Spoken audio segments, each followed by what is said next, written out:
إن الحمد لله نحمده ونستعينه ونستغفره ونعوذ بالله من شرور أنفسنا ومن سيئات أعمالنا. من يهده الله فلا مضل له ومن يضلل فلا هادي له. وأشهد أن لا إله إلا الله وحده لا شريك له. وأشهد أن محمدا عبده ورسوله. أما بعد فإن خير الحديث كتاب الله وخير الهدي هدي محمد صلى الله عليه وسلم. وشر الأمور محدثاتها وكل محدثة بدعة وكل بدعة ضلالة وكل ضلالة في النار. فقد قال الله تعالى في كلامه المجيد والفرقان الحميد. أعوذ بالله من الشيطان الرجيم. بسم الله الرحمن الرحيم. يا أيها الذين آمنوا اتقوا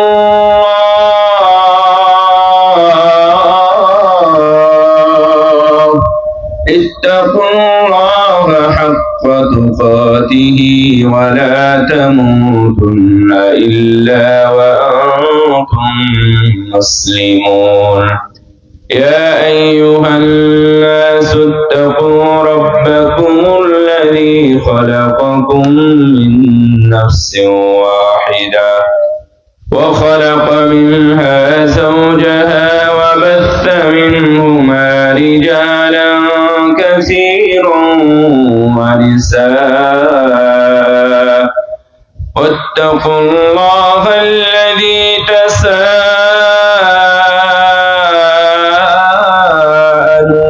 به والأرحام إن الله كان عليكم رقيبا. يا أيها الذين آمنوا اتقوا الله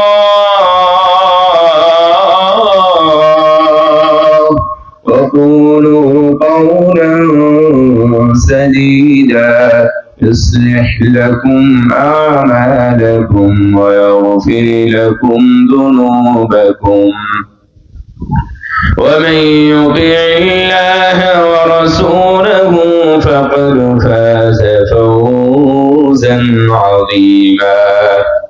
وقال الله تبارك وتعالى: هل أتاك حديث ضيف إبراهيم المكرمين إذ دخلوا عليه فقالوا سلاما قال سلام قوم منكرون. فراغ إلى أهله فجاء بعجل سمين فقربه إليهم قال ألا تأكلون.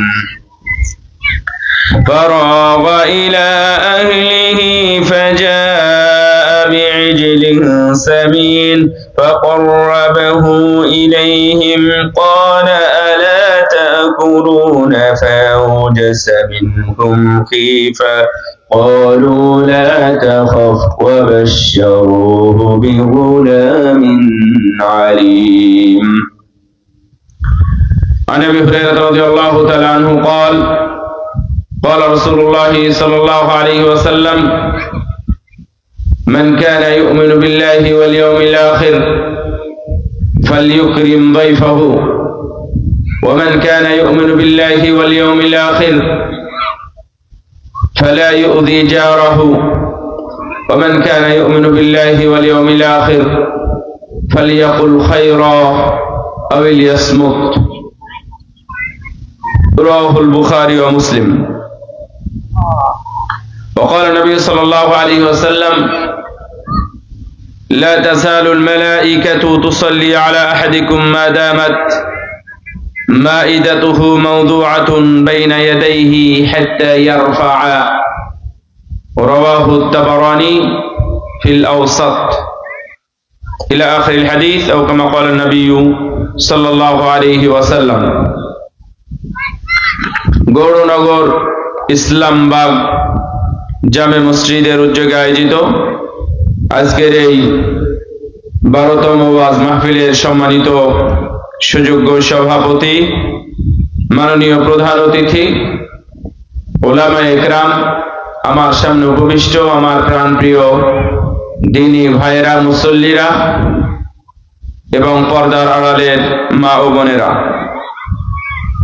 সর্বাগ্রে জানাই প্রশংসা সেই মহান রবের দরবারে যার অশেষ মহিমায় অশেষ কৃপায় আজকের এই আয়োজনও আমরা শরীক হতে পেরেছি। আল্লাহর দরবারে শুকরিয়া জানাই আলহামদুলিল্লাহ।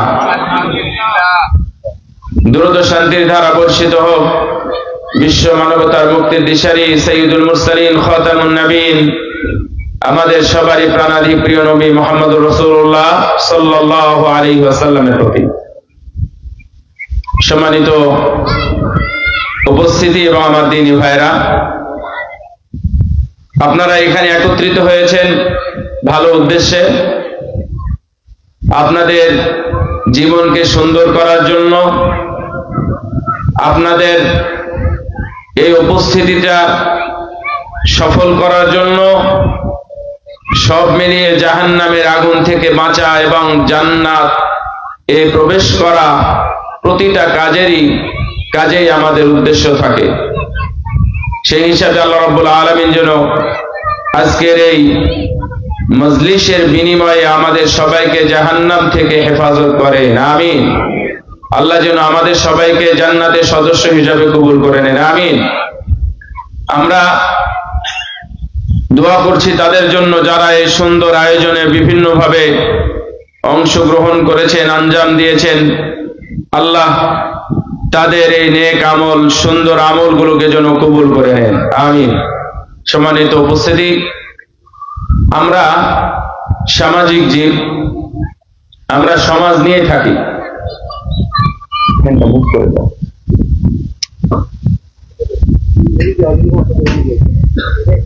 আমরা সামাজিক জীব হিসাবে আমাদের সমাজ, কোন মানুষ যদি সফল হতে চায় তাহলে তাকে সামাজিক হতে হয়। সমাজ যদি না থাকে তাহলে বুঝবেন যে ওনার মধ্যে অন্য কোনো সমস্যা আছে। রাসূল সাল্লাল্লাহু আলাইহি ওয়াসাল্লাম সামাজিক মানুষ ছিলেন। আমরা একদিন প্রশ্ন করেছিলাম আমাদের উস্তাদ শেখ মোহাম্মদ বিন আলী আল মাদখালি, তিনি আবু দাউদ পড়াতেন। তো উনি যখন ক্লাস নিতেন তখন আরো 2-4টা ক্লাসের ছেলেরা এসে আমাদের ক্লাসে ঢুকে পড়তেন, আর আমরাও অন্য ক্লাসে গিয়ে ঢুকে পড়তাম তখন যখন তিনি ক্লাস নিতেন।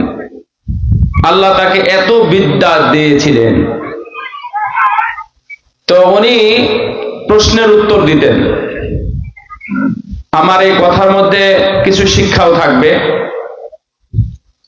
প্রশ্নের উত্তর দিতেন মানে মদিনা বিশ্ববিদ্যালয়ে প্রায় 1500-1600 টিচার আছে, 1500 প্লাস।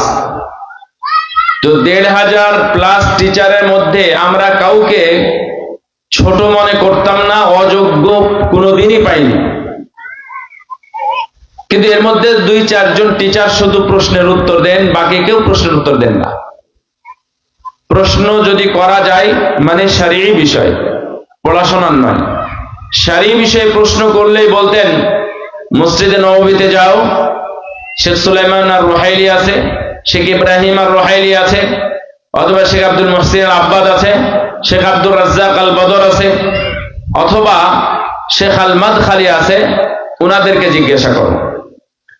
প্রশ্ন উত্তর দেওয়ার জন্য অন্তত 15 বছর পড়াশোনা করতে হবে। যদি 15 বছরের কম পড়াশোনা করে, উনি যত বড়ই বিদ্বান হোক না কেন, ওনার প্রশ্নের উত্তর দেওয়া উচিত নয়। আমার প্রশ্নে যাই, তো ওনাকে প্রশ্ন করা হয়েছিল আমাদের ক্লাসে। এক আফ্রিকান ছেলে প্রশ্ন করেছে যে ওস্তাদজি, আমরা যাদের সাথে বসবাস করি তারা সুফি, তাবলিগি, কবর পূজারী এবং প্রকাশ্যে মুবতাদি বেদাতি, আমাদের চলাফেরা তাদের সাথে কেমন হবে? তখন উস্তাদ বললেন যে মা আমালা নবী সাল্লাল্লাহু আলাইহি ওয়াসাল্লাম বিজিওয়ারিহিম বিজারিহিম, রাসূল সাল্লাল্লাহু আলাইহি ওয়াসাল্লাম তার প্রতিবেশীর সাথে কেমন ব্যবহার করতেন, অথচ তার প্রতিবেশীরা ছিল সবাই অমুসলিম। তার মানে রাসূল সাল্লাল্লাহু আলাইহি ওয়াসাল্লামের প্রতিবেশী কারা ছিলেন? ইহুদি নাসারা, অমুসলিম। এই প্রতিবেশী কখনোই প্রতিবেশীর হক নিয়ে সমাজে রাসূলের নামে কোনোদিন বিচার দিয়েছেন? আমার কথা বুঝতে পারতেছেন আপনারা? আমাদের আজকে প্রতিবেশীর হক এবং কোনো মেহমান আসলে আপনারা কিভাবে আপ্যায়ন করবেন, কিভাবে তাকে ওয়েলকাম জানাবেন, কিভাবে তাকে আপনি রিসিভ করবেন, গ্রহণ করবেন, সে সমস্ত বিষয় নিয়ে আলোকপাত করবেন ইনশাআল্লাহ, যার বিষয়ে কোরআন এবং সুন্নায় বহু আলোচনা আছে। আমরা ওখান থেকে কিছু অংশ আপনাদের জন্য বের করার চেষ্টা করব ইনশাআল্লাহ। কি বিষয় বললাম? মেহমানদারি,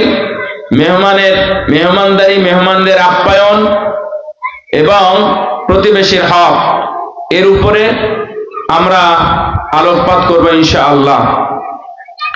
রাসূল সাল্লাল্লাহু আলাইহি ওয়াসাল্লাম বলছেন, লা তাযালুল মালাইকাতু,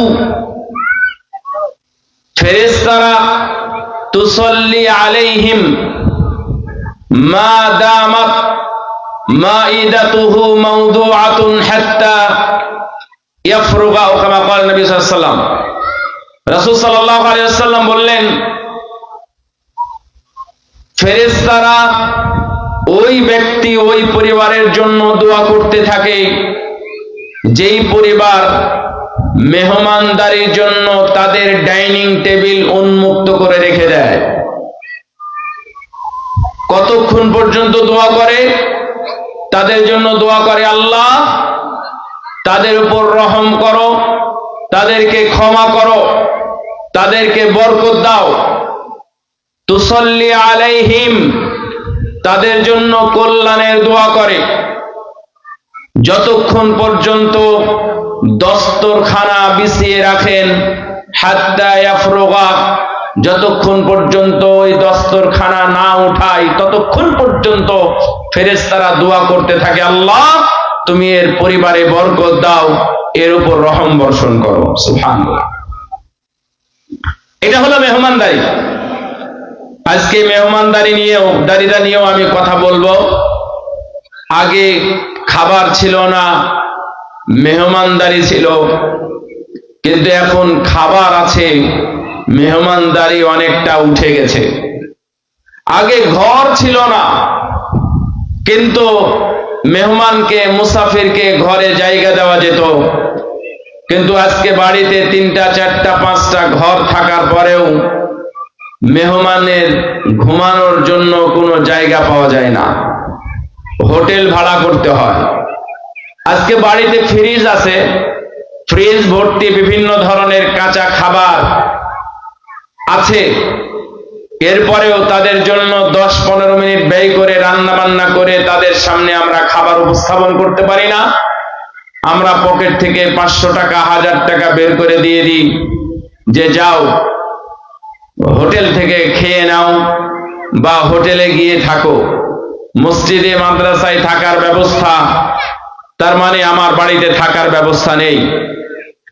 আমরা কোথায় গিয়ে দাঁড়াচ্ছি এক সময় আমাদেরকে ভাবতে হবে। কোরআনের মধ্যে 3টা সামাজিক সূরা আছে, এ বিষয়ে আপনাদের জানা আছে? বলেন তো, কেউ কিছু বলতে পারেন কিনা? সূরা আন-নূর 18 পারায়, সূরা হুজুরাত 26 পারা, সূরা আল মাউন, সূরা আরাআইতা 30 পারায়। এই 3টা সূরাকে সামাজিক সূরা বলা হয়। সমাজের কথা বলে, বাড়ির কথা বলে, পরিবারের কথা বলে, ঘরের কথা বলে। আপনি যদি দেখেন সূরা আল মাউন, এই সূরার নাম মাউন। এই মাউন মানে কি কারো জানা আছে আপনাদের? আচ্ছা, মানুষের নামে কি কোনো সূরা আছে কোরআনে? আপনারা কি রাগ করেছেন, কথা বলবেন না নাকি? মানুষ এই নামে কোন সূরা আছে কোরআনে? কি বলেন না কেন?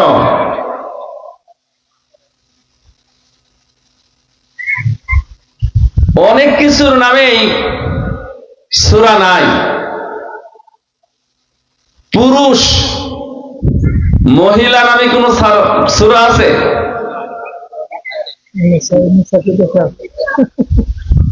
আর পুরুষের নামে নাই। পুরুষ ব্যক্তি, এদের নামে কি সূরা আছে? কোন ব্যক্তির নাম আছে? কোন পুরুষ ব্যক্তির নামে সূরা নাই। কি? মুহাম্মদ, ইব্রাহিম, ইউনূস আছে না? ইউসুফ। কোন নারীর নামে সূরা আছে? কি ওটা? মারিয়াম।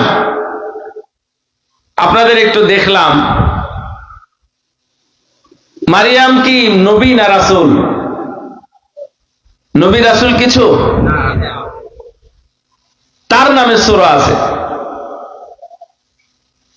আল্লাহ পছন্দের অনেক বান্দা বান্দি দুনিয়াতে ছিলেন, আল্লাহ তাদের নামকরণে কোরআনে সূরা নাজিল করেছেন।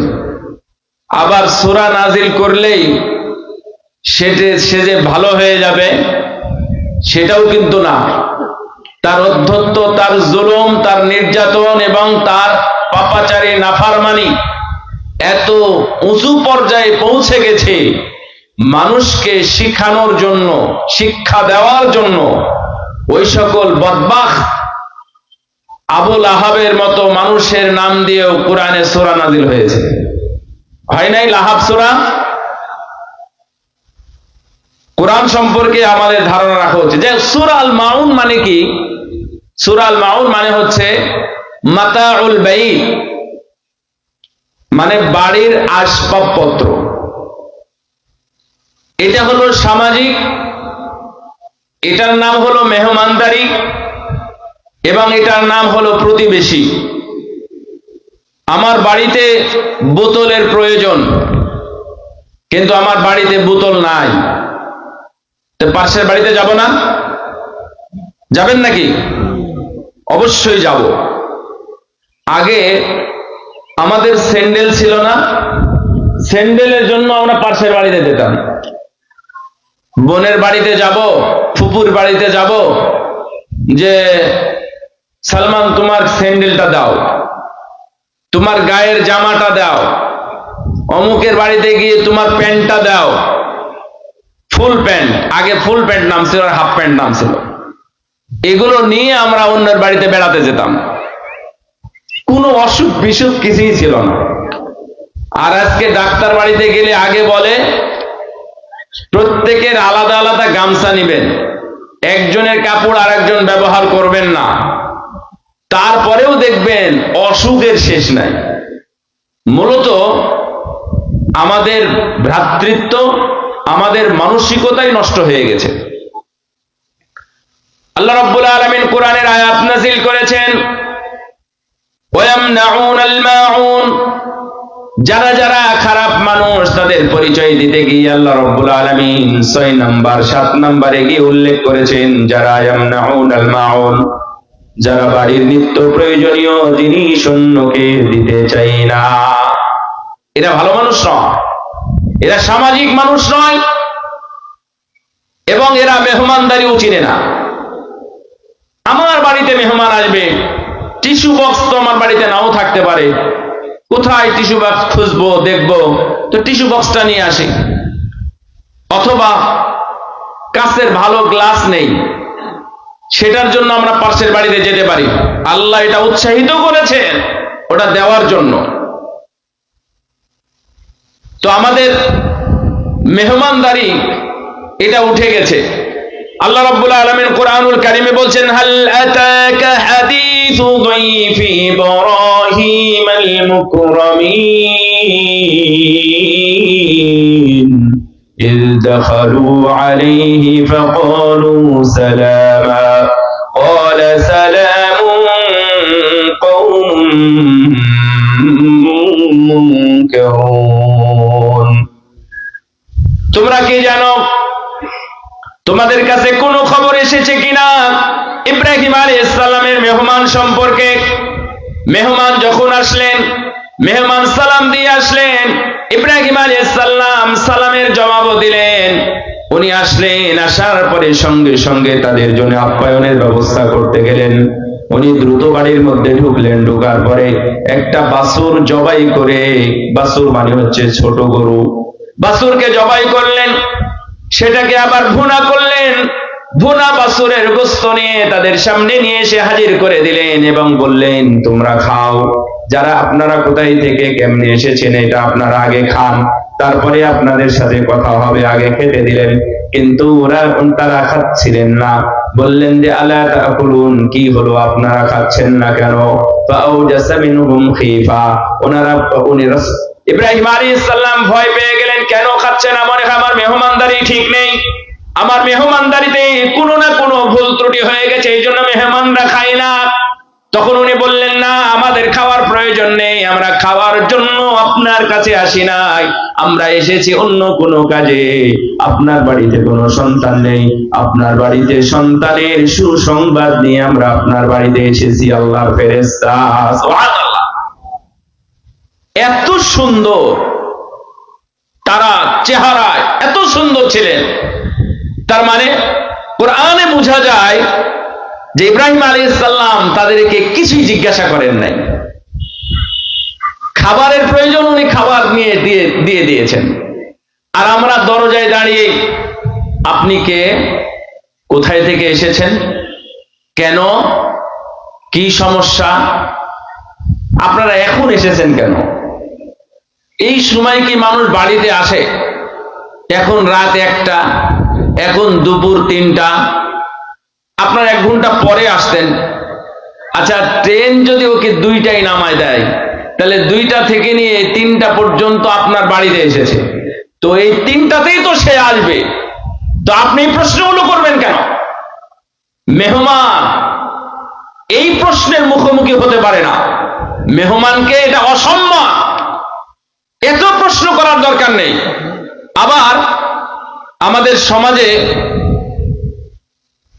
যখন গ্রাম থেকে শহরে কেউ আসে, আপনারা যদিও শহরের মানুষ, আমি আপনাদেরকে ওই কাতারে ফেলতে চাই না যে আপনারা মেহমানদেরকে সম্মান করেন না, কিন্তু এটা আমি নিজে সহ আমি অনেক আলেম ওলামার কাছে শুনেছি, গ্রাম থেকে শহরে এসে গভীর রাতে অথবা সকালে ফজর পরে যখন বাড়িতে গিয়ে নক করা হয়, টুকা দেওয়া হয়, তখন তাদের চেহারা সুরত উল্টা হয়ে যায়, মেজাজ খারাপ হয়ে যায়।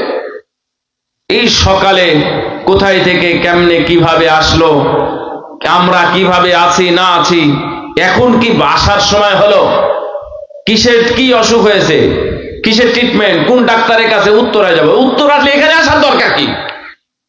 তুমি উত্তরায় নেমে যেতে না, আমি ওই সাভারে যাব অথবা গাবতলিতে চিকিৎসার জন্য আসছি।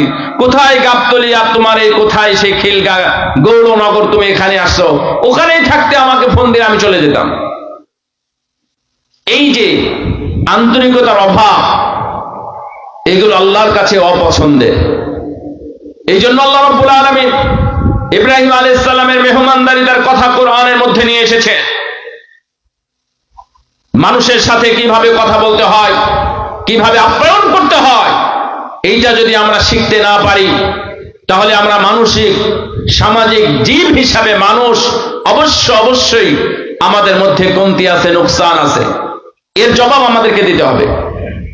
আপনাদের একটা ছোট্ট অধ্যায় খুব ভালো জানা আছে। হাসরের দিন বলিবেন খোদা, হে আদম সন্তান, তুমি মোরে সেবা করো নাই, যবে ছিনু রোগে অজ্ঞান। এই কবিতা কোনোদিন শুনেছেন? শুনেননি না? আচ্ছা, এরা শুনে নাই কেন? এটা তো আগে পড়া হতো, তাই না? লেখাপড়ার মানুষ কম আছে না, লেখাপড়ার মানুষ তো থাকবে, সবাই আছে। হ্যাঁ, না, এটা মানে কাদের নেওয়াজের লেখা, কাদের নেওয়াজের। তো হাসরের দিন বলিবেন খোদা, হে আদম সন্তান, তুমি মোরে সেবা করো নাই, যবে ছিল রোগে অজ্ঞান। এইভাবে বলতে বলতে তিনটাই বলে, তুমি খেতে দাও নাই, ক্ষুধার্ত ছিলাম। তারপরে আরো কি যেন আছে। যখন বান্দা বলবে কিয়ামতের দিন, এটা কিন্তু সহিহ মুসলিমের হাদিসের অনুবাদ, একজন কবি হাদিসের অনুবাদ দিয়ে কবিতা লিখেছেন, এবং এটা জাতীয় পাঠ্যক্রমে এটা আগে ছিল। একে একে 17 বছরে আমাদের শিক্ষা ব্যবস্থাকে একবারে ধ্বজভঙ্গ করে একবারে পুরোটা উল্টা বানাই দিয়েছে। কাজী নজরুল ইসলামকেও আর খুঁজে পাওয়া যায় না। আর কাদের নেওয়াজকে আপনি কেমনে খুঁজে পাবেন? আরো আগের কবি, উনি আরো আগের কবি, পল্লী কবি জসিমউদ্দিনকেও খুঁজে পাওয়া যায় না। সব আধুনিক কি কি সব নিয়ে আসছে, ছেলেরা কিছু শিখতে পারেন। যাই হোক, ওটা আমার বিষয় না। তো এটা হাদিসের অনুবাদ। রাসূল সাল্লাল্লাহু আলাইহি ওয়াসাল্লাম বলছেন, আল্লাহ রাব্বুল আলামিন কিয়ামতের দিন মানুষকে বলবেন, এই আমি তোমার বাড়িতে গেলাম, খেতে চাইলাম, আমি ক্ষুধার্ত ছিলাম, তুমি আমাকে খেতে দিলে না কেন? বান্দা তো আশ্চর্য হয়ে যাবে, আল্লাহ তুমি রব্বুল আলামিন, তুমি জগৎ সমূহের প্রতিপালক, তুমি আমার বাড়িতে খেতে গেছো আর আমি খেতে দিই না, এটা তাই কোনোদিন হয় নাকি? অবশ্যই আমি দিতাম যদি আমি জানতে পারতাম তুমি আমার বাড়িতে গেছো। আল্লাহ রাব্বুল আলামিন বলবেন, না, আমার যাওয়ার প্রয়োজন হয় না, আমার এক বান্দা তোমার কাছে ক্ষুধা নিয়ে পেট ভর্তি ক্ষুধা নিয়ে তোমার বাসায় গিয়েছিল, আর তুমি তাকে দূর দূর করে তাড়িয়ে দিয়েছো, তুমি তাকে খেতে দাও নাই। মনে রেখো বান্দা, সেই দিন যদি তুমি আমার বান্দাকে খেতে দিতে পারতে, সেই দিন যদি তুমি আমার ক্ষুধার্ত বান্দার ক্ষুধাকে দূর করতে পারতে, তাহলে অবশ্যই আজকের দিনে আমি তোমার ক্ষুধা পূরণ করে দিতাম। সুবহান। তার মানে তোমার চাহিদা আমি পূর্ণ করে দিতাম। আর একজনকে বলবে, কেন আমি তোর বাড়িতে গেলাম অসুস্থ হয়ে, আর তুই আমার রোগের কোনো ট্রিটমেন্ট করলি না, সেবা করলি না। বান্দা তো আশ্চর্য হয়ে ঘুরে যখন বলবে, আল্লাহ এই কথাই বলবেন, তোমার প্রতিবেশী রোগে অসুস্থ হয়েছিল, তোমাকে খবর দিয়েছিল, তোমার কাছে সেবা চেয়েছিল, তোমার কাছে গাড়ি চেয়েছিল, তোমার কাছে ভাড়া চেয়েছিল, তোমার কাছে অপারেশনের টাকা চেয়েছিল, তুমি তাকে কোনো কিছু দিয়েই সহযোগিতা করো না। যদি সেই দিন করতে, তাহলে আজকে আমি আল্লাহ তোমার অপারেশন করে জান্নাতে পাঠিয়ে দিতাম। সুবহানাল্লাহ। ভাইরা আমার, এটা কাল্পনিক কোনো কথা নয়, কিয়ামতের দিন এটা অবশ্যই ঘটবে। এই জন্যই এইটা হাদিসে কুদসি রাসূল সাল্লাল্লাহু আলাইহি ওয়াসাল্লাম আমাদেরকে দিয়ে গেছেন। আল্লাহ রাব্বুল আলামিন সেই দিন বান্দাদের সাথে কথা বলবেন। আমরা প্রতিবেশীর হক এবং মেহমানদারি, এই দুইটা জিনিস আমরা একটু মাথায় রাখবো। আল্লাহ রাব্বুল আলামিন বলছেন, ওয়াবুদুল্লাহা ওয়া লা তুশরিকু বিহি শাইয়্যান ওয়া বিল ওয়ালিদাইনি ইহসানা ওয়া বিযিল কুরবা ওয়াল ইয়াতামা ওয়াল মাসাকিন ওয়াল জারি যিল কুরবা ওয়াল জারিল জুনুবি ওয়াস সাহিবি বিল জামবি ওয়া বিনিস সাবিল ওয়া মা মালাকাত আইমানুকুম ইন্নাল্লাহা লা ইউহিব্বু মান কানা মুখতালান ফখুরা। হে মানুষ, তোমরা একমাত্র আল্লাহর ইবাদত করো, ইবাদতের মধ্যে খবরদার আল্লাহর সাথে কোনো কিছুর সাথে শিরক করো না। ওয়াবিল ওয়ালিদাইনি ইহসানা, এবং পিতামাতার প্রতি সদয় হও, পিতামাতার খেদমত করো, পিতামাতার সেবা করো, পিতামাতার খোঁজ নাও, পিতামাতার চাহিদা পূরণ করো। যদি তারা বৃদ্ধ হয়, একজন অথবা দুইজন, অথবা দুইজনই যদি একসাথে হয়, তারপরেও তাদের চাহিদাগুলো তুমি পূরণ করো। বিদিল কুরবা, তোমার প্রতিবেশী এবং তোমার আত্মীয় কাছের মানুষ যারা আছে তাদের হকগুলো তুমি আদায় করো।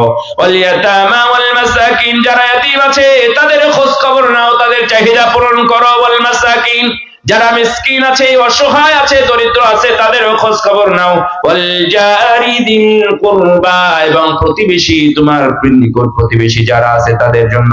ওয়াল জারি জিল জুনুব, এবং যারা একটু পাশে যারা আছে তাদের ব্যাপারে। ওয়াসসাহিবি বিল জামবি, এবং তোমার সঙ্গী সাথী যারা আছে তাদের ব্যাপারে খোঁজ খবর নাও।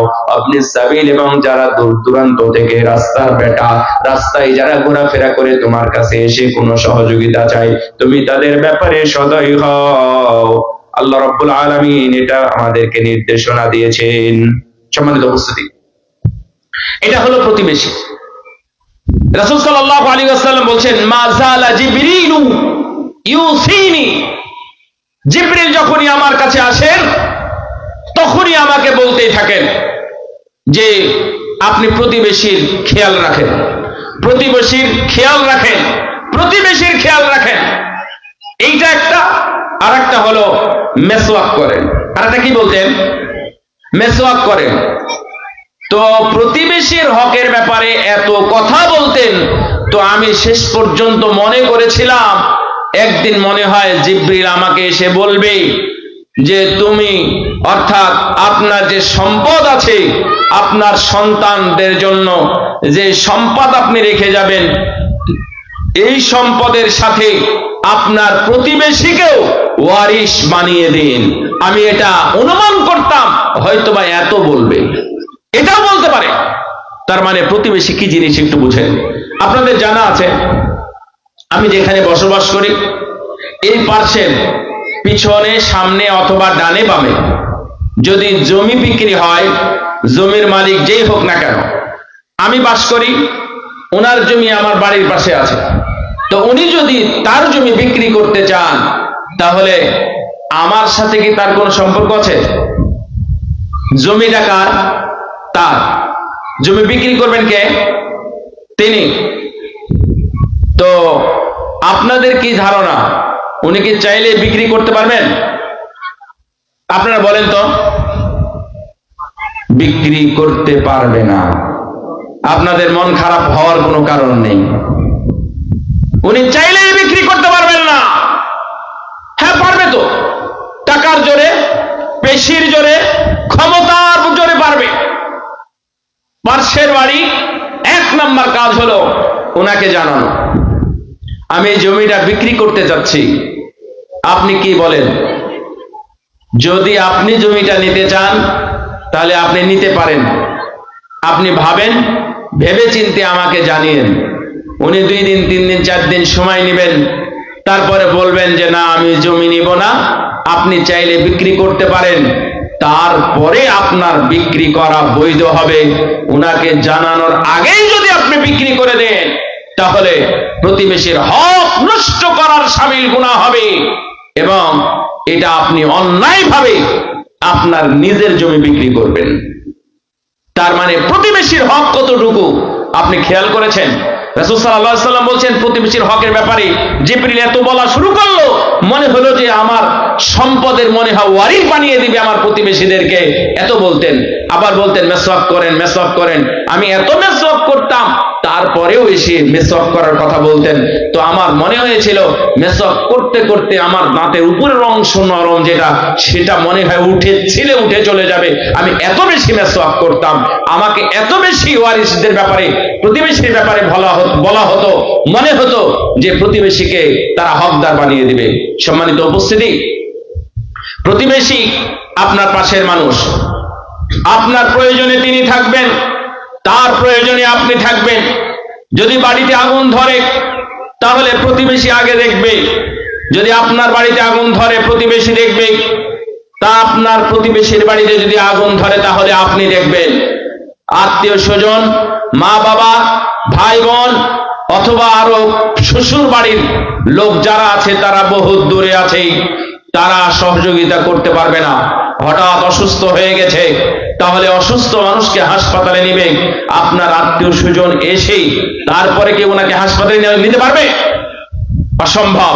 এটা নিতে পারবে না। এই জন্য প্রতিবেশীর হকগুলো আপনারা অবশ্যই আদায় করবেন।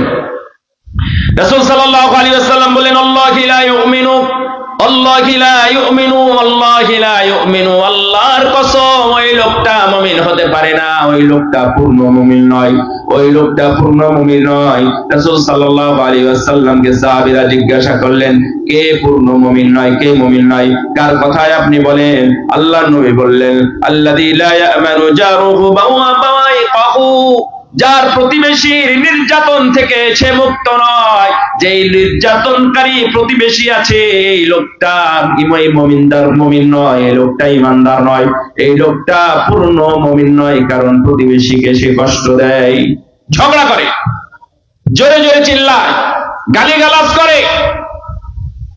আমাদের প্রতিবেশী যারা আছেন, মা বোনেরা যারা আছেন, আপনারা একটু সাবধান থাকবেন।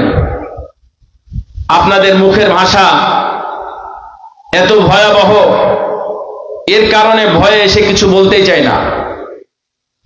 মানে প্রতিবেশীর চেহারা ভালো কিন্তু মুখের ভাষা ভালো না। রাসূল সাল্লাল্লাহু আলাইহি ওয়াসাল্লাম এর কাছে একজন সাহাবী এসে বললেন, ইয়া রাসূলুল্লাহ, আপনি বলেন তো, যেই লোক তুযকারু মিন কাসরাতি সালাতিহা ওয়া সিয়ামিহা ওয়া সাদাকাতিহা, বেশি সালাত আদায় করে, বেশি সিয়াম পালন করে, আবার বেশি বেশি দান করে, যাকাত দেয়, এই লোকটা সম্পর্কে মতামত কি? লোকটার মুখের ভাষা খারাপ, ইউদি ওয়ালাকিন তুদি জিরানাহা বিলিসানিহা, কিন্তু তার মুখের ভাষা এত খারাপ, প্রতিবেশীকে কষ্ট দেয়, প্রতিবেশী কষ্ট পায়। তিনটা গুণের কথা বলা হয়েছে হাদিসে, বেশি সালাত, বেশি সিয়াম এবং বেশি বেশি দান। বেশি সালাত মানে ফরজ সালাতের পরে 12 রাকাত সুন্নাহ, ফরজ সালাতের পরে ইশরাকের সালাত, ফরজ সালাতের পরে অন্যান্য সালাত, নফল সালাত, যে বিভিন্ন ধরনের সালাত আছে এটা করে।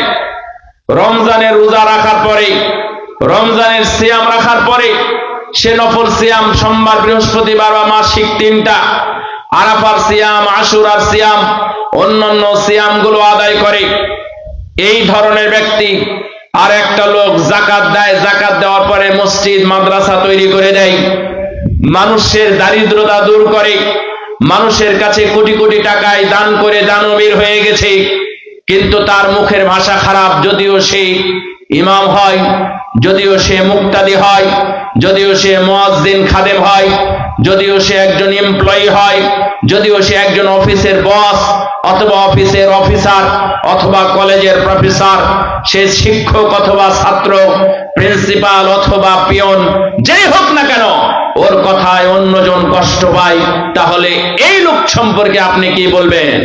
আমার নবী সরাসরি বললেন, হিয়া ফিল্লাহ, কোনো কথা নাই, কোনো ব্যাখ্যা নাই। এত কিছু করার পরে মুখের ভাষা যদি প্রতিবেশীর সাথে খারাপ করে, আমার নবী সরাসরি বললেন ওই লোকটা জাহান্নামী, ওই মহিলা জাহান্নামী। আর একজন লোক এসে বললেন, ইয়া রাসূলুল্লাহ, ইন্না ফুলানাতান তুযকারু মিন কিল্লাতি সিয়ামিহা ওয়া সালাতিহা ওয়া সাদাকাতিহা ওয়া আন্নাহা তাতাসাদ্দাকু বিআসওয়ারিম মিনাল আকিতি লা তুদি জিরানাহা বিলিসানিহা।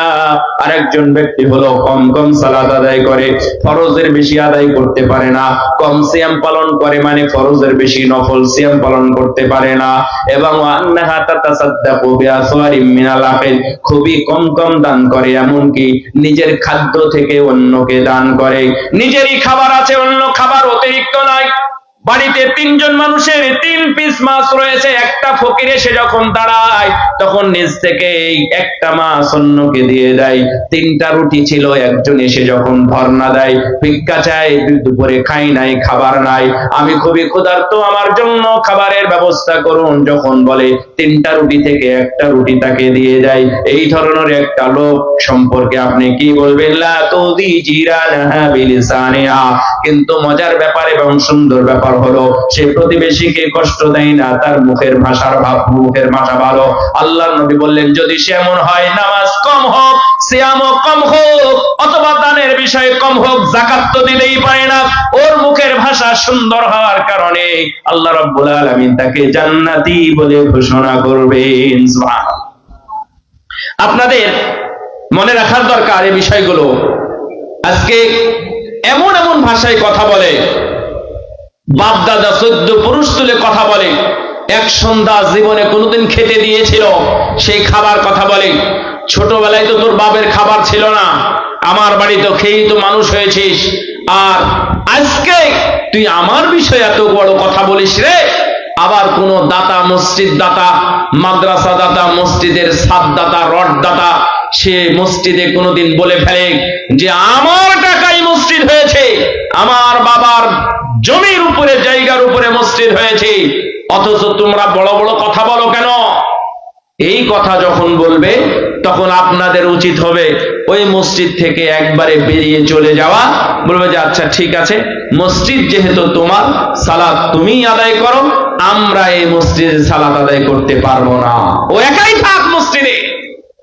যদি এভাবে কেউ খুঁটা দেয় তাহলে সে সর্বনাশ করবে। আমার নবী একদিন ওয়াজ করতেছিলেন, কথা বলতেছিলেন, কথা বলতে বলতে বললেন ইন্না ফিল জান্নাতি লাগুরাফান তুরা দুহুরুহা মিন বুতুনিহা ওয়া বুতুনুহা মিন দুহুরিহা ফাকামা আরাবিয়্যুন ফাকালা লিমান হিয়া ইয়া রাসূলুল্লাহ।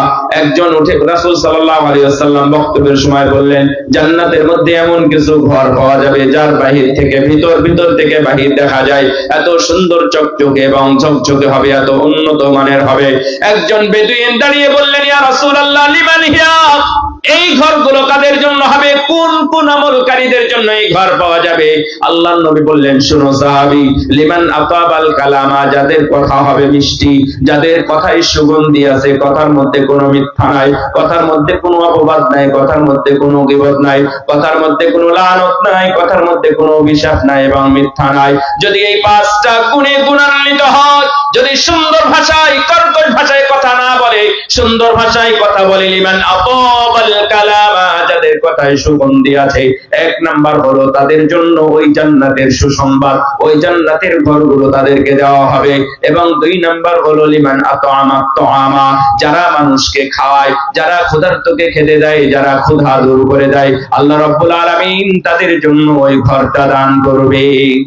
ক্ষুধার্তকে খেতে দেন কখনো? আপনারা খেতে দেন আমি জানি, কিন্তু আমি একটা ধরন বলি, এই ধরনে কে কে আছেন আপনারা খেয়াল করে নেবেন। ধরনটা হলো, ফকির যখন ভিক্ষা চায় তখন তো ভিক্ষা অনেক মানুষই দেয়, দেয় না? কেউ দেয় কেউ দেয় না, কিন্তু অনেক মানুষ দেয়। ভিক্ষা না চাইতেই ফকিরকে ভিক্ষা দেন আপনি। আপনি দেখলেন একটা ফকির ভিক্ষা চাচ্ছে, ওর কাছে চায়, ওর কাছে চায়, ওর কাছে চায়, তো আপনার কাছে যখন এসে বলছে যে আমাকে 10টা টাকা দিবেন, 5টা টাকা দিবেন, খাই নাই, ক্ষুধার্ত, আপনি মনোযোগ দিয়ে শুনলেন, শোনার পরে হয়তোবা বের করলেন, অথবা বললেন যে না তুমি যাও। এখানে আমি আপনাদেরকে বলি যে লিমান আত'আমা আত-তা'আম, যারা মানুষকে খায়, যারা মানুষকে খায়, তার মানে ক্ষুধার্তকে যারা খেতে দেয়, ওই ক্ষুধার্ত যে খাবার না চাইতেই দেয় তার কথা এখানে বলা হয়েছে। জান্নাত তো আর এমনিতে পাওয়া যাবে না। রাস্তায় বসে আছে, আপনি 100 ভাগ জানেন এই লোকটা ক্ষুধার্ত, 100 ভাগ নিশ্চিত এই লোকটা খাবার চাচ্ছে মনে মনে, কিন্তু কেউ দিচ্ছে না। যদি এটা আপনি নিশ্চিত হয়ে থাকেন তাহলে মনে রাখবেন ওই লোকটাকে আপনি নিয়ে গিয়ে খাবার খাওয়ান, তার ক্ষুধা নিবারণ করেন। যদি এটা করেন সে আপনার জন্য দোয়া করবে, দোয়াটা শুনেও আপনার ভালো লাগবে এবং দোয়াটা উপযুক্ত হবে যে এই ভাই আমাকে খাওয়ালো, ভিক্ষা না চাইতেই টাকা দিল, অথবা খাবার না চাইতেই খাবার খাওয়ালো, আপনার জন্য একটু ভিন্ন দোয়া হবে। আপনি এইভাবে লোককে খাওয়াবেন। আমরা হাজীদের সাথে যখন কাজ করি, তো হাজীদেরকে যখন ঘুরে নিয়ে বেড়াই, লাইন ধরে খেজুর দিচ্ছে। তো আমাদের দেশের হাজি যারা হজ করতে যায় এরা ধনী নাকি গরিব, এটা কি কোনো সন্দেহ আছে? হ্যাঁ, 7 থেকে 8 লক্ষ টাকা হজ করতে লাগে এই যুগে, তাহলে আপনি কি তাকে গরিব বলতে পারেন? আমি বলছি যে পুরোটাই সে ধনী মানুষ। এই ধনী মানুষ রাস্তায় খাবার দিচ্ছে, ওখানে লাইন ধরে দাঁড়িয়ে আছে। হাজি, ঢাকার হাজি, চট্টগ্রাম সিলেটের শহরের হাজি, 5 তলা 10 তলা বাড়ি আছে ইমানের হাজি, সে লাইন ধরে টাকা নিচ্ছে, খাবার নিচ্ছে, খেজুর নিচ্ছে, খাবারের প্যাকেট, পানির বোতল অথবা ইত্যাদি নিচ্ছে। এটা আমরা জানি এটা জায়েজ, এটা কোনো সাদাকা বলতে কোনো নজর নেওয়াতের না, এবং এতিম ফকির মিসকিনদের জন্য না, হাজিদের জন্যই দিচ্ছে, আপনি অবশ্যই নিতে পারেন। তো আমাদেরকে বলতো যে দেখো ওখানে খেজুর দিলে, দেখো খেজুরগুলো নিয়ে আসছি, কত সুন্দর খেজুর দিয়েছে। 1 কেজি খেজুর দিয়েছে, ধরে নেন কত, 10 রিয়াল 12 রিয়াল 15 রিয়াল হবে।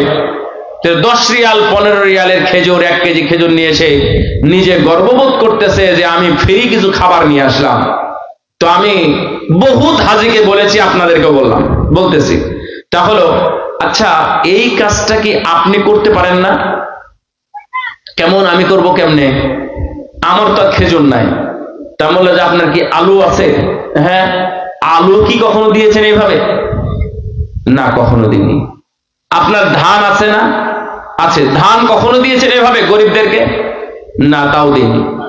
আপনার বাড়িতে চাউল আছে, রান্না করে ভাত মানুষকে দিয়ে এক জায়গায় দাঁড়িয়ে আপনি 50, 100, 200 জন মানুষকে প্যাকেট খাবার দিতে পারেন না? পারেন। এই শক্তি আল্লাহ আপনাকে দেয় নাই যে হ্যাঁ দিয়েছে? দিয়েছেন কখনো? না। এই খাবারটা শুধু নেওয়াটা নয়, আপনাকে শিক্ষা দিল এইভাবে দরিদ্র মানুষকে খাবার খাওয়াতে হয়, দিতে হয়। এই শিক্ষা দেওয়ার জন্য আপনাকে খাবার দিচ্ছে, তো আপনি শুধু নিয়ে এসেই শেষ করে দিলেন কেন? ওখান থেকে আপনার শিক্ষা আছে, শিক্ষা নাই নাকি আমরা শুধু নিতেই থাকবো? খালি নেওয়ার জাতি। আমার উপর যাকাত নেওয়া ফরজ না, মানে জায়েজ নাই। তো আমি কি করতেছি? তো আমি লুঙ্গিটা নিলাম, যাকাতের লুঙ্গি, তো লুঙ্গি নিলাম। লুঙ্গি নিয়ে আমি এই নিয়াতে নিলাম এই লুঙ্গিটা আমি পরবো না, অন্যকে দিয়ে দিব। এই লুঙ্গিটা নিয়ে গিয়ে আমি সভাপতি সাহেবকে দিয়ে দিলাম। সভাপতি সাহেব কি ভাবলেন বলেন? এই লুঙ্গি দাতা ওই যাকাত দাতা নাকি আমি? আমি তো দিলাম। এই জন্য সুদ খাওয়া হারাম। সুদের টাকা ব্যাংকে থাকে, আমাদেরকে জিজ্ঞাসা করে 3-4 বছরে জমা হয়েছে 15-20 হাজার টাকা সুদের টাকা, এই টাকাটা নিব কিনা? তো আমরা একটা বলি এবং পরেরটা আর একটা কথা যোগ করে বলি, দেখি পরেরটা কবুল হয়ে গেছে। প্রথম কথা বলি যে না, ওই টাকা নেওয়া যাবে না। দ্বিতীয় কথা বলি যে হ্যাঁ, যদি নেন তাহলে সওয়াবের নিয়ত ছাড়াই কাউকে দিয়ে দিতে হবে। সওয়াবের নিয়ত করলাম না, এলাকার গরিব মানুষকে ডেকে বললাম যে নেন। আপনি কি বলে দিলেন যে এটা সুদের টাকা? বলেন নাই তো। তাহলে যারা নিচ্ছে তারা কি ভাবতেছে? দাতাকে আপনি সুদখোর, এটা ওরা জানলো না। ওরা জানলো যে আপনি দাতা, কিন্তু আপনি সুদখোর না দাতা জানেন কে? এর বিচার হবে নাকি হবে না? সাবধান, এত মাসালা জানতে যেন না। সত্য সুদী, ওই টাকার আপনার প্রয়োজন নেই। ওই পরের অংশটুকু বলাটাই হচ্ছে আলেমদের অপরাধ, আমাদের অপরাধ। যদি এমন কিছু করতে পারতেন যে এই টাকাটা আপনি পেয়েছেন, দুনিয়ার কেউ জানবে না, কোথাও নিয়ে গিয়ে ফেলে দিয়ে আসবেন, মানুষ পেতে পারে, কেউ চাইলে উপকৃত হতে পারে, অথবা কোনো গরিব মানুষের বাড়িতে ফেলে দিয়ে আসবেন না। মৃত্যুর আগ পর্যন্ত, কিয়ামত পর্যন্ত জানবে না যে এই টাকার দাতাকে। তাহলে এই টাকা আপনি দিতে পারেন। যদি কোনোদিন জানতে পারেন এই টাকা আপনি কাউকে দিয়ে দিয়েছেন, তাহলে আপনি দাতা সাজলেন, আর আল্লাহ জানেন আপনি সুদখোর। আপনার বিচার হবে দান করার পরেও। ভাইরা আমার, প্রতিবেশী রাসূল সাল্লাল্লাহু আলাইহি ওয়াসাল্লাম জোরে জোরে কথা বলার ব্যাপারে বললেন যে যাদের কথা সুন্দর তাদের জন্য জান্নাতে ঘর আছে, যারা মানুষকে খেতে দেয় তাদের জন্য ঘর আছে। আল্লাহ রাব্বুল আলামিন বলছেন ওয়ায়ুতিমুনা আত-তাআমা আলা হুব্বিহি মিসকিনান ওয়া ইয়াতীমান ওয়া আসীরা ইন্নামা নুতিমুকুম লিওয়াজহিল্লাহ إنما نطعمكم لوجه الله لا نريد منكم جزاء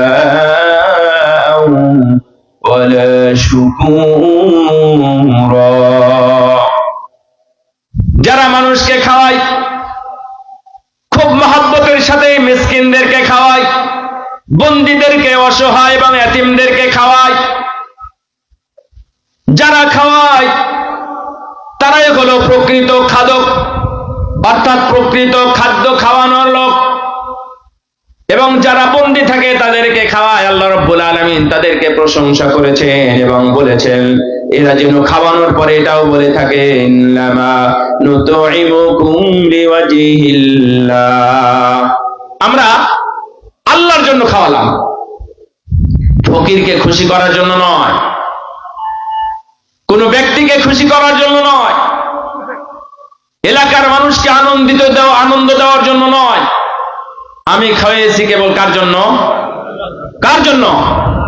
আল্লাহর জন্য। আপনারা কি এই কাজ কেউ করেন? আল্লাহর জন্য কোনোদিন মানুষকে খাওয়ান? কোনোদিন চেষ্টা করেছেন? ওই যে 3 ব্যক্তি পাহাড়ের গুহায় বন্দী হয়েছিল, মনে আছে আপনাদের? সবাই একটা জিনিস বলেছিল, তাহলে কি বলেন তো? আল্লাহ আমি এটা তোমার জন্য করেছি। 3 জনের জবাব এটা ছিল না? আল্লাহ এটা আমি তোমার জন্য করেছি, আল্লাহ আমি এটা তোমার ভয়ে করেছি, অন্য কারো জন্য নয়, শুধু তোমার জন্য করেছি। এই কারণে আল্লাহ রাব্বুল আলামিন 3 জনকে ক্ষমা করে ওই পাহাড় থেকে মুক্তি দিয়ে দিয়েছেন। পুড়িয়ে দেওয়া হলো, ছেলেরা পুড়িয়ে দিল, ছাইগুলোকে আল্লাহ একত্রিত করে তাকে জিন্দা করে বললেন যে এই তুমি এমনটা করতে বলেছো কেন? তো বলছে আল্লাহ আমি তো অনেক বড় পাপী, এত পাপ করেছি যার শাস্তি হবে অনেক, তুমি এটা করতে গেলে কেন? তো বলছে যে আল্লাহ তুমি তো জানো আমি তোমার ভয়েই করেছি। রাসূল সাল্লাল্লাহু আলাইহি ওয়াসাল্লাম বলছেন এই কথা বলা সঙ্গে সঙ্গে আল্লাহ রাব্বুল আলামিন তাকে ক্ষমা করে দিয়েছেন। আমি আপনাদেরকে পয়েন্ট নিয়ে আসতেছি, আল্লাহর জন্য কিছু করা। কার জন্য করবেন? এখন থেকে, আজ থেকে একটা নিয়ত করে নেন যে আমি কোনো মানুষকে খাওয়াইছিলাম, কোনো মানুষকে আমি 10 টাকা দিয়েছিলাম আল্লাহকে খুশি করার জন্য। যদি কোনো বিপদে পড়েন তাহলে এই ধরনের কোনো অধ্যায় তৈরি করা আছে আপনাদের? যদি তৈরি না থাকে আজ থেকে করবেন ইনশাআল্লাহ। বলেন তো ইনশাআল্লাহ করবেন তো? যাই করেন না কেন, আমাদের দেশে ভালোবাসা আছে, প্রেম আছে। ভালোবাসাটা খারাপ নয়, প্রেমটা খারাপ। বিয়ের আগে প্রেম দুনিয়াতে শুধু একজনের সাথে হয়। কার সাথে বলেন তো? স্বামী অথবা স্ত্রী। প্রেম আল্লাহর সাথে হবে না, নবীর সাথে প্রেম হবে না, কোন বন্ধুর সাথে প্রেম হবে না, কোন বান্ধবীর সাথে প্রেম হবে না, মা বাবার সাথে প্রেম হবে না, অথবা আরো ভালো কাছের কোন আত্মীয় স্বজনের সাথেও প্রেম হবে না। প্রেম শব্দটা কেবলমাত্র স্ত্রীর জন্য এবং স্বামীর জন্য, অন্য কারোর জন্য নয়। সন্তানের জন্য প্রেম নাই। এই ভাষাটাই খারাপ, এক্সপান্স করবেন ভাষাটা। এটা প্রেম নয়। অনেকে বলে না প্রেম নিবেদন করছি আল্লাহ তোমার কাছে, এগুলো শয়তানি কথা। আশিক ইশক এটা হারাম। যারা আমরা এখানে আছি তারা আমরা একটু স্মরণ রাখবো যে কিছু একটা করবো আল্লাহর জন্য। একজন ব্যক্তি বললেন, এই তুমি কোথায় যাও? তো বলছে যে আমার এখানে আমার ভাই আছে, এক ভাই, আমি তার বাড়িতে যাচ্ছি বেড়াতে, সাক্ষাৎ করতে। কেন? তো বলছে যে আন্নি উহিব্বুহু ফিল্লাহি আযজা ওয়া জাল, আমি আল্লাহর জন্য তাকে ভালোবাসি। কি বললেন? আল্লাহর জন্য তাকে ভালোবাসি।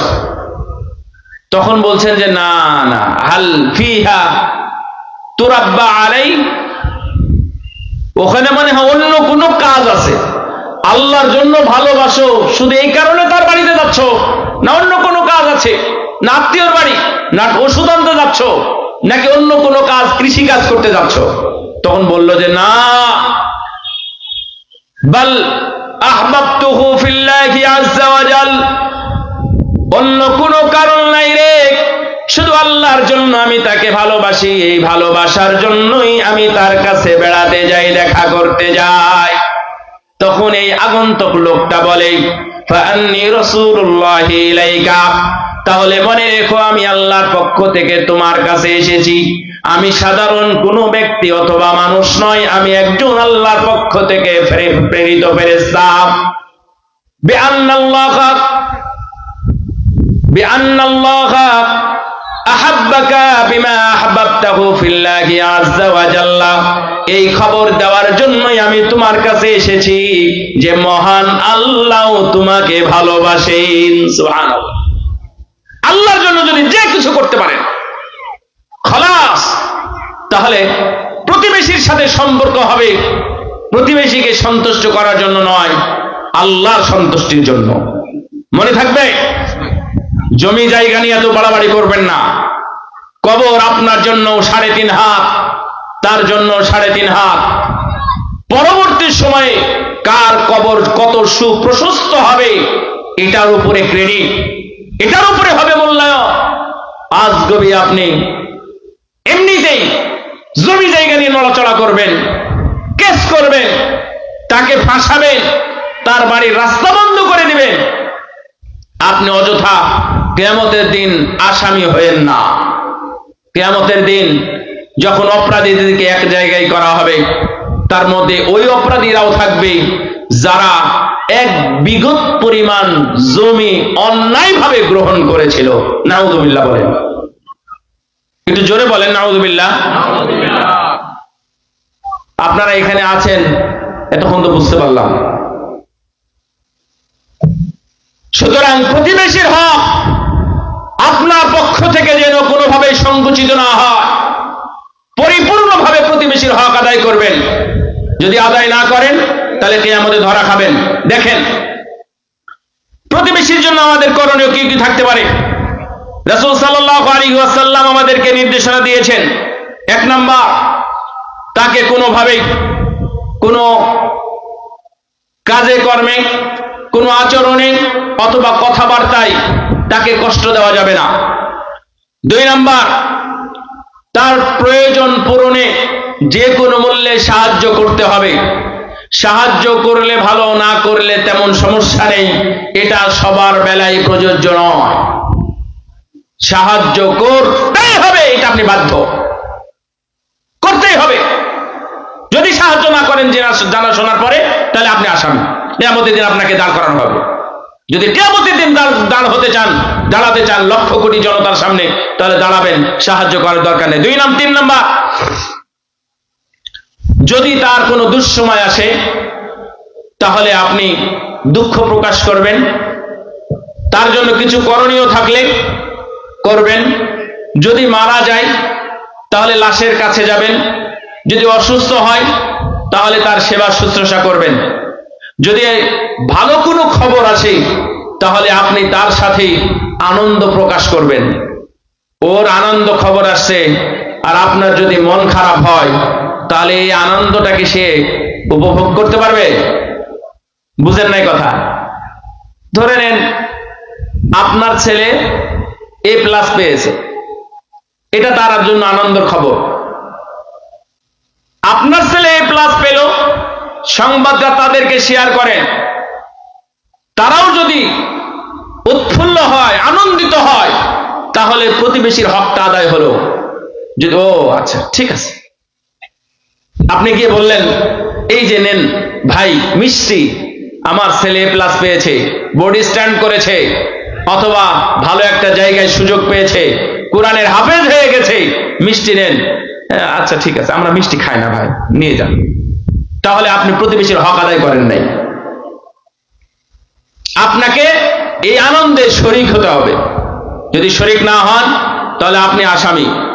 4 নাম্বার, তার ক্ষতি হয় এমন কোনো কাজ করা যাবে না, এমনকি জমিও বিক্রি করা যাবে না, এমনকি গাছও কাটা যাবে না।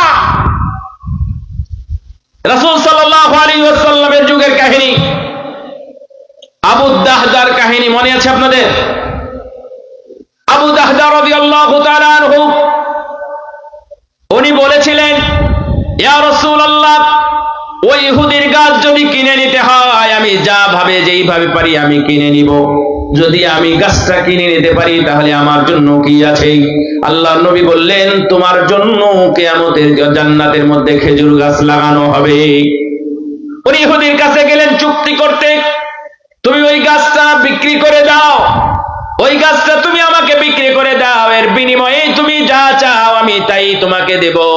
তখন বললেন, তুমি কি আমাকে দিতে পারবা ওই যে মদিনায় সুন্দর এবং লেকওয়ালা ঝর্ণাওয়ালা 600 গাছ বিশিষ্ট যে বাগান আছে, এই খেজুর গাছের বিনিময়ে যদি আমি ওই খেজুর বাগান চাই, তুমি দিবা কিনা?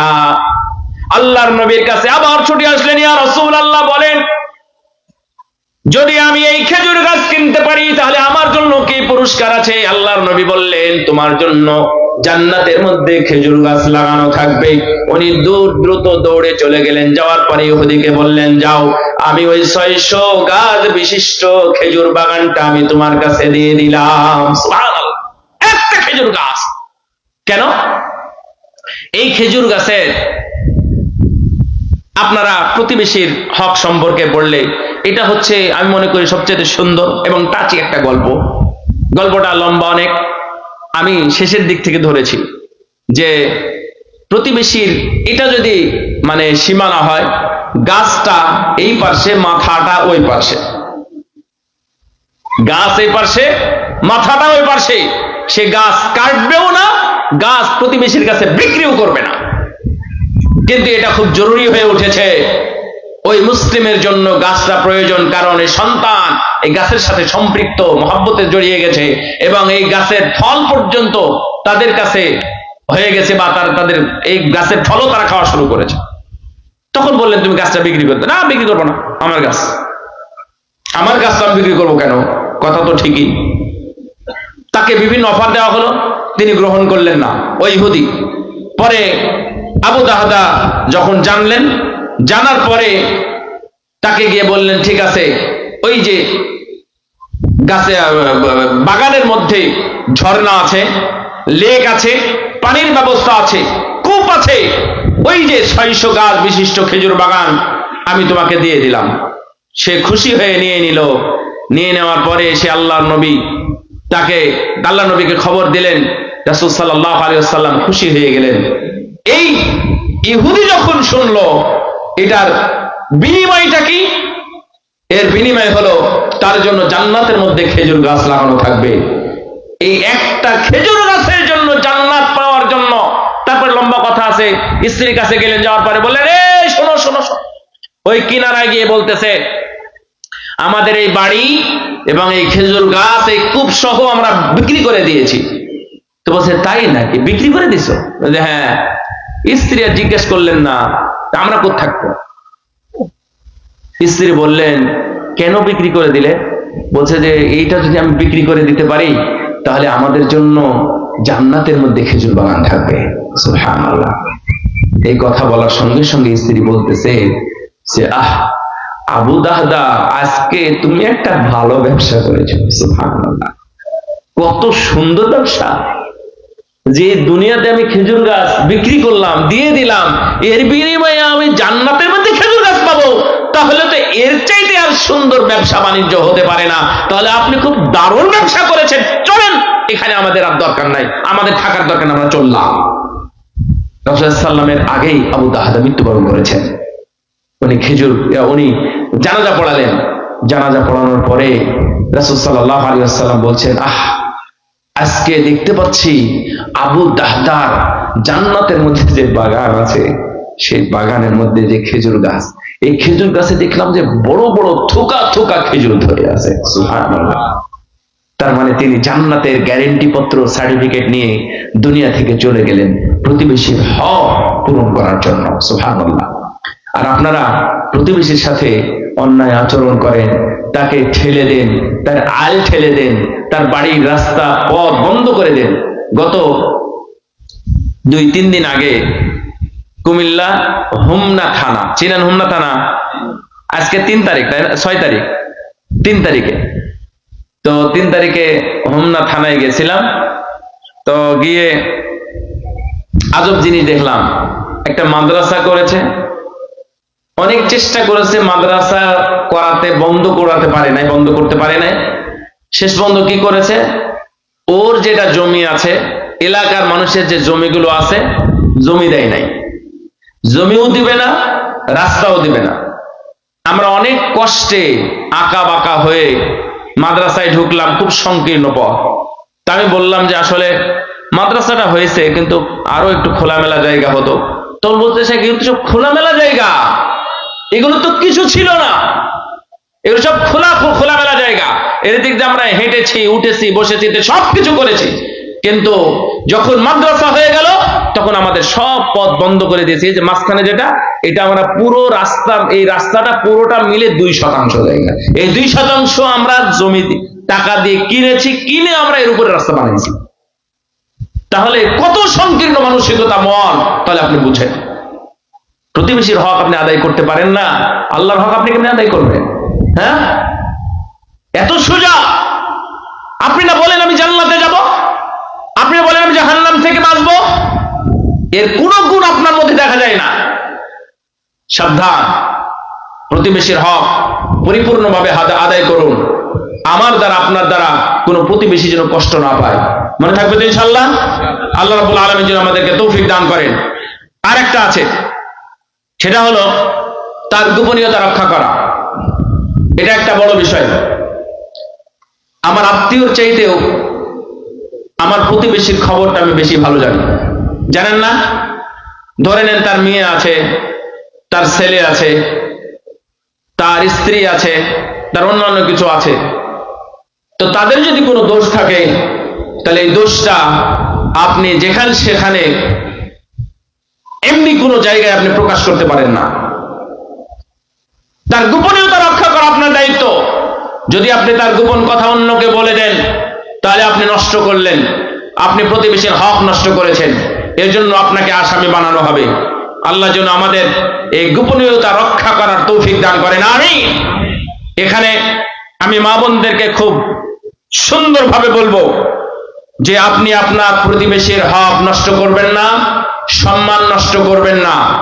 কিয়ামতের ময়দানে আপনার দেখা যেটা না জায়েজ ছিল আপনি দেখেছেন, আপনার চোখের মধ্যে লোহা গরম করে, জাহান্নামের আগুন দিয়ে গরম করে আপনার চোখের মধ্যে শলাকা বা রড জাতীয় কিছু ঢুকিয়ে দিয়ে আপনাকে শাস্তি দেওয়া হবে।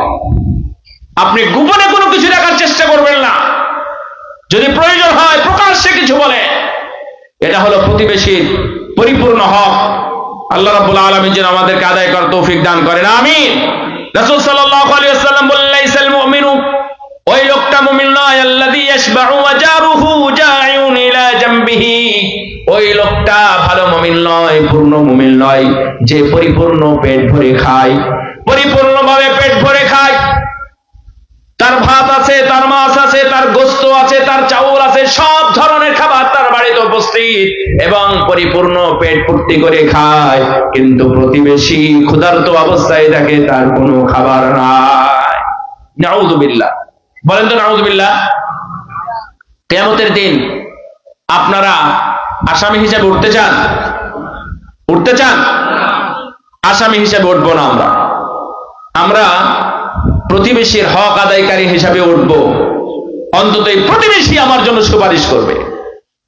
দেখেন, فما لنا من شافعين ولا صديق حميم فلو أن لنا كرة فنكون من المؤمنين। কিয়ামতের ময়দানে এমন কিছু মানুষকে মুক্তি দেওয়া হবে, এমন কিছু মানুষকে মুক্তি দেওয়া হবে যাদের নাম জাহান্নামী বলে প্রকাশিত হয়েছে, জাহান্নামী বলা হয়েছে, এবং এই দলের লোক, এই লোকগুলো জাহান্নামে যাবে। এইভাবে ঘোষণা হওয়ার পরে হঠাৎ দেখা যাবে তারা উল্টো পথে জান্নাতের দিকে যায়, তারা জান্নাতের পথে হাঁটে। কিছু কাফের বেঈমান জাহান্নামীরা এদেরকে দেখবে কিভাবে জান্নাতের দিকে হেঁটে যায়, তখন তারা জিজ্ঞাসা করবে এরা কেমনে জান্নাতি হলো, আমরা না তার নাম শুনেছিলাম তারা জাহান্নামী হবে, কেমনে তারা জান্নাতি হয়? তখন তাদেরকে বলা হবে এদের কোনো সুপারিশকারী আছে, এদের কোনো ভালো বন্ধু আছে, এদের ভালো প্রতিবেশী আছে, তাদের সুপারিশের কারণে জাহান্নামীরা জান্নাতে চলে যায়। এখানে তখন তারা বলবে ফামা লানা মিন শাফিঈন, তাহলে আমাদের কোনো সুপারিশকারী নাই গো, ওয়ালা সাদিকিন হামিম, আমাদের কোনো ভালো বন্ধু নয় যে আমাদের জন্য সুপারিশ করবে। ফালাউ আন্না লানা কাররাহ ফানাকুনা মিনাল মুমিনিন, তাহলে আমাদের যদি কোনো সুযোগ থাকতো তাহলে আমরা কিয়ামতের ময়দান থেকে আবার দুনিয়াতে যেতাম, গিয়ে আমরা ভালো মানুষের সাথে বন্ধুত্ব স্থাপন করতাম, অথবা এই ধরনের হকগুলো আমরা আদায় করে আজকে আমরা তাদের সুপারিশ নিয়ে, আমরা ম্যান্ডেট নিয়ে আমরা জান্নাতে চলে যেতাম। সুবহানাল্লাহ। কিন্তু ওখান থেকে ফেরার কি আর কোনো সুযোগ আছে? আর কোনো সুযোগ নেই। তাহলে আপনার প্রতিবেশী ক্ষুধার্ত অবস্থায় আছে, অসুস্থ অবস্থায় আছে, মারা গেছে, দাফন করা, কবর কাটা এবং কাফনের কাপড় কাটার কোনো মানুষ নাই, আর আপনি বাড়িতে বসে বসে ঘুমান অথবা বাবুগিরি করতেছেন, তাদের খোঁজ নিচ্ছেন না। কিয়ামতের ময়দানে ঠিকই আপনাকে জিজ্ঞাসা করা হবে। সম্মানিত উপস্থিতি, কয়েকটা বিষয় আছে। যদি মুসলিম হয়, প্রতিবেশী যদি মুসলিম হয়, যদি অমুসলিম হয়, যদি মুসলিম বেনামাজি হয়, মুসলিম কিন্তু বেদাতি হয়, মুসলিম কবর পূজারী হয়, পীর পূজারী হয়, তাদের সাথে আপনি কি করবেন? হ্যাঁ, তাদের সাথেও আপনার করণীয় আছে, দারুণ করণীয় আছে। যারা প্রতিবেশী নিয়ে একটু নিজেকে ভেবে নেন, আপনার বাড়ির চারপাশে কারা আছে, আমি কোনটার কাজ করব? দেখেন, বিদ্যানরা অনেক সুন্দর সুন্দর আলোচনা করেছেন। 1 নাম্বার, যদি মুসলিম হয় তাহলে 1 নাম্বার তার সাথে আপনি বন্ধুত্ব স্থাপন করবেন। এই কি করবেন? শুনতে পেলেন আমার কথা? যদি প্রতিবেশী মুসলিম হয়, ভালো মুসলিম হয়, তাহলে আপনি তার সাথে কি করবেন? বন্ধুত্ব করবেন। যেই বন্ধুত্ব আপনাকে মুক্তিতে, নাজাতে সহযোগিতা করবে। সুবহানাল্লাহ। কেন বলতেছি? উসমান ইবনে হাকিম রাহিমাহুল্লাহ উনি বলতেছেন ইসহাব মান হুয়া ফাওকাকা ফিদ-দীনি দুনাকা ফিদ-দুনিয়া। এই শোনো, তুমি বন্ধুত্ব করো তার সাথে যে তোমার চাইতে ভালো মুসলিম, যে দিনের দিক থেকে তোমার চাইতে ভালো, বন্ধুত্ব করো তার সাথে। নাকি বিড়ি সিগারেট খোরের সাথে বন্ধুত্ব করবেন? আমাদের বন্ধুত্ব 4 ধরনের, শুনেন, মূলত 5টা। 5 নম্বর হবেন।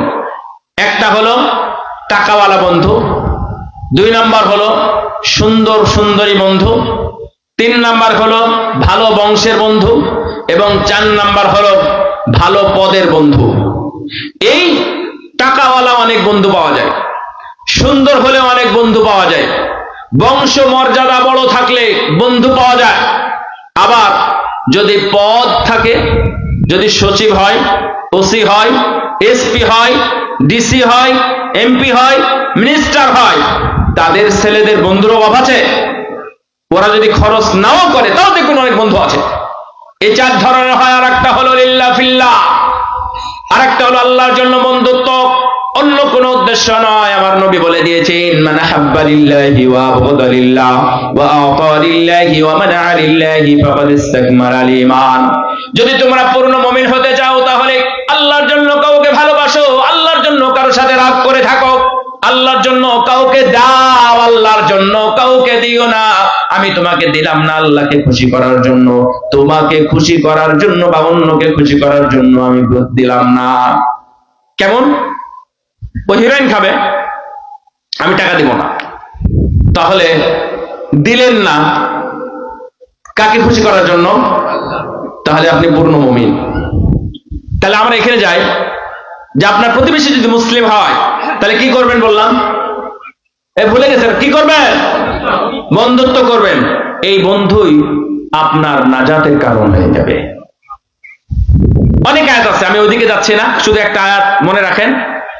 যদি এইটা আপনি বন্ধ করতে পারেন তাহলে কিয়ামতের দিন আপনারা সারা জীবন যে কথা শুনে আসছেন তার উল্টা একটা কথা শুনে নেন। তাহলে কিয়ামতের দিন মা, বাবা, ভাই, বোন, আত্মীয় স্বজন, স্বামী অথবা স্ত্রী, সন্তান, কেউ কি বন্ধু হবে? কেউ কি উপকার করবে? কাছে আসবে নাকি পালাবে? কি করবে? পালাবে না কাছে আসবে? আল্লাহ রাব্বুল আলামিন বলছেন, না না, আল্লাহ খিল্লাউ ইয়াওমাইযিন বা'দুহুম লিবা'দিন আদুউন ইল্লাল মুত্তাকিন। কিয়ামতের ময়দানে ওই দিনে কোনো ভালো অন্তরঙ্গ বন্ধুই কাছে আসবে না, কোনো বন্ধুই বন্ধুত্ব থাকবে না, সবগুলো শত্রুতে পরিণত হবে। তবে যারা ঈমানের উপরে বন্ধুত্ব করেছে, তাকওয়ার উপরে বন্ধুত্ব করেছে, ইসলামের উপরে যারা বন্ধুত্ব করেছে, কেবলমাত্র তাদেরই বন্ধুত্ব টিকে থাকবে, আর কোনো বন্ধুত্ব টিকে থাকবে না। কোনো বন্ধুত্ব না। তবে কারা বন্ধুত্ব থাকবে? যারা মুত্তাকি, যারা মুসলিম। তাহলে আপনি যদি তাদের সাথে বন্ধুত্ব করেন, বেনিফিট পাচ্ছেন নাকি পাচ্ছেন না? পাচ্ছি, আলহামদুলিল্লাহ। রাজি তো? আচ্ছা, 2 নাম্বার, মুসলিম কিন্তু বেনামাজি, মুসলিম সিগারেট খায়, মুসলিম সুদ খায়, মুসলিম ঘুষ খায়, মুসলিম বেপরদা, মানে বড় পাপের সাথে সম্পৃক্ত। তাহলে কি করবেন? তাহলে আপনার জন্য একটা নিয়ামত। এই শুনেন, দুনিয়াতে যত ভালো আমল আছে, আপনি আমার কথাটা শুনবেন, দুনিয়াতে যত ভালো আমল আছে, যত দান করার ময়দান, যত দান করার জায়গা আছে, তার মধ্যে সবচেয়ে ভালো জায়গা হলো আল্লাহর রাস্তায়, ওই রাস্তায় দান করা যেখানে দাওয়াতি কাজ হয়। তাহলে আপনার সময়টা সবচেয়ে ভালো কাটবে আপনার পড়োশিকে দাওয়াতি কাজ করা। সুবহানাল্লাহ। কয়জন করেন? কেউ করেন না? ও গুল্লাই যা। তাহলে তো প্রতিবেশীর হক আদায় হলো না। প্রতিবেশীর হক আদায় হলো? প্রতিবেশীর হক আদায় করতে হবে। তাকে দাওয়াত দিয়ে তাকে বলতে হবে, চলেন মসজিদে যাই। আপনি সুদ খান, এখনো সুদ খান। আচ্ছা, আমি শুনেছি অফিস থেকে নাকি আপনি ঘুষ খান। আসলে আমার ছেলে আপনার বাড়িতে যাতায়াত করে, আপনারা একই খাবার খায়, আমার ছেলেও তো মাঝে মাঝে খায়। আমি আবার নিয়াত করেছি আমার ছেলেকে হারাম খাওয়াবো না। তো আমি আপনাকে অনুরোধ করব, আপনি যদি এটা ছাড়তে পারতেন। যদি উনি ছাড়েন, আপনার কি নেকি হবে? 100 ভাগ নেকি হবে। পরের অংশটুকু যদি উনি না ছাড়েন তাহলে কি নেকি হবে? তাও নেকি হবে। আলহামদুলিল্লাহ। তাহলে 2 নাম্বার ভালো, 1 নাম্বার হলো ভালো মুসলিম হলে আপনি বন্ধুত্ব পাকাবেন, উঠা বসা করবেন, তার কাছ থেকে শিখবেন, আপনি তাকে দিবেন, লেনদেন করবেন, তাহাদু তাহাব্বু, পরস্পর হাদিয়া দিয়ে বন্ধুত্ব করবেন। এইভাবে আপনাদের জীবনটা সুন্দর জীবন কেটে যাবে। অনেকের এমন হয়েছে আমরা জেনেছি। 2 নম্বর, বেনামাজি হলে বা নামাজি বানাবেন। যদি শিরক করে শিরক ছোটাই দিবেন, যদি বেদাত করে বেদাতটা বুঝাবেন, যদি সে বেঈমান হয় তাহলে ঈমান আনার সুযোগ করে দিবেন। এইভাবে আপনি আপনার প্রতিবেশীর হক আদায় করবেন। অবশ্যই করবেন, কিন্তু যদি না করেন তাহলে আপনাকে জিজ্ঞাসা করলে আপনি বলতে পারবেন না। খুব ভয়াবহ বিষয়। এবার আসেন 3 নাম্বার, যে যদি এটা আমার অমুসলিম হয় তাহলে কি করব? এটা একটু ক্রিটিক্যাল এবং খুব কঠিন। 1 নাম্বার হলো জীবনে কোনো না কোনো দিন তাকে দাওয়াত দিতে হবে। কিসের দাওয়াত দিবে? খাবারের দাওয়াত না ইমানের? ইমানের দাওয়াত দিবেন। দাওয়াত জীবনে একদিন হলে দিতেই হবে। তার বাড়িতে হাদিয়া পাঠাবেন, তার সন্তানের জন্য পোশাক কিনে দিবেন, তার সাথে চলাফেরা হবে, উঠা বসা হবে, গল্প হবে, সবই হবে তাকে দাওয়াত দেওয়ার উদ্দেশ্যে। আপনাদের একটা জিনিস এখনো বোঝা হয়নি বা আমরা এখনো বুঝিনি আর কি, আমার কথাই বলি। সূরা তাওবা 60 নম্বর আয়াত, সাদাকাতুল ফুকারা ওয়াল মাসাকিন ওয়াল আমিলিন আলাইহা ওয়াল মুআল্লাফাতি কুলুবুহুম, এটা পড়ছেন না আপনারা কখনো? হ্যাঁ, ওয়াল মুআল্লাফাতি কুলুবুহুম মানে কি? এই তো দারুণ অর্থ। আমরা কি জানি জানেন? আমরা জানি যে নো মুসলিম। যাকাত আপনার 8টা ভাগে ভাগ করেন না, তার মধ্যে একটা কি নো মুসলিম আছে না? নো মুসলিম না, নো মুসলিম না, আমরা ফেলেছি এটা নো মুসলিম। এই মুআল্লাফাতে কুলুবুহুম মানে যারা ইসলামের প্রতি দুর্বলতা প্রদর্শন করে, মুসলমানদেরকে মহব্বত করে, মুসলমানদের সাথে থাকতে চায়, উঠতে চায়, বসতে চায়, আপনি তাদের বাড়িতে যাকাতের টাকা পাঠাই দেন, যেন তারা ইসলামের প্রতি দুর্বল হয়, একদিন তারা ইসলাম গ্রহণ করে। এই উদ্দেশ্যে যাকাতের 100 টাকায় 8টি ভাগ করে 1 ভাগের পুরোটাই 8 টাকা 9 টাকা হবে। এই 8-9 টাকা আপনি তার জন্য খরচ করেন। 10 জন থাকলে আপনি 8 টাকা 9 টাকা তার জন্য খরচ করেন, অথবা একটা অঞ্চল থাকলে তাদের জন্য খরচ করেন। এটা তারা হকদার, যেন তারা বুঝতে পারে ইসলাম কত সফট মাইন্ড, কত সুন্দর এবং কত আদালতের ধর্ম এটা। সুতরাং ইসলামটা গ্রহণ করা যায়, চলো আমরা গ্রহণ করি। এই বলেই রাসূল সাল্লাল্লাহু আলাইহি ওয়াসাল্লামের শ্বশুর হারিস ইবনে দরার আল খাজাই রাদিয়াল্লাহু তাআলা আনহু, জুয়াইরা রাদিয়াল্লাহু আনহার বাবা, তিনি এইভাবে ইসলাম গ্রহণ করেছিলেন। আপনি তাদের জন্য টাকা ব্যয় করেন, তাহলে যদি আপনার প্রতিবেশী অমুসলিম হয় তাহলে এই কাজটা আগে করবেন, যে কোনো ভাবে তাকে ইসলামের দাওয়াত দিবেন, ইমানের দাওয়াত দিবেন। প্রয়োজনে আপনি পড়াশোনা করবেন, প্রয়োজনে টাকা খরচ করবেন, প্রয়োজনে একজন হুজুরকে টাকা দিয়ে রাখবেন, বেতন দিয়ে রাখলেন, যে আমি আমার টাকা তোমার পিছনে ব্যয় করতেছি, এর পিছনে তুমি একটু বোঝাও, ধর্ম বোঝাও, ধর্ম পড়াশোনা করো, পড়াশোনা করে এসে তুমি বোঝাও, যেন এই ধর্ম বুঝতে পারে কোনটা ধর্ম। অনেকদিন আগের ঘটনা, আজকের না, বহুত আগে, জাকির নায়েকের সামনে একটা মহিলা আসছে। সে মহিলা এসে বলতেছে যে আমি আপনার সাথে তর্ক বিতর্ক করতে পারবো না, বা ইত্যাদি লম্বা কথা, আপনারা জানেন হয়তো বা শুনে থাকবেন, এরা সোশ্যাল মিডিয়াতে আছে। বলছেন যে হিন্দু ধর্মকে আপনি খারাপ বলেন কেন? আমরা তো একসাথে, আমার স্বামী মুসলিম, আমার সন্তান হয়েছে, তো আমি তো ইসলাম ধর্মকে খারাপ মনে করি না।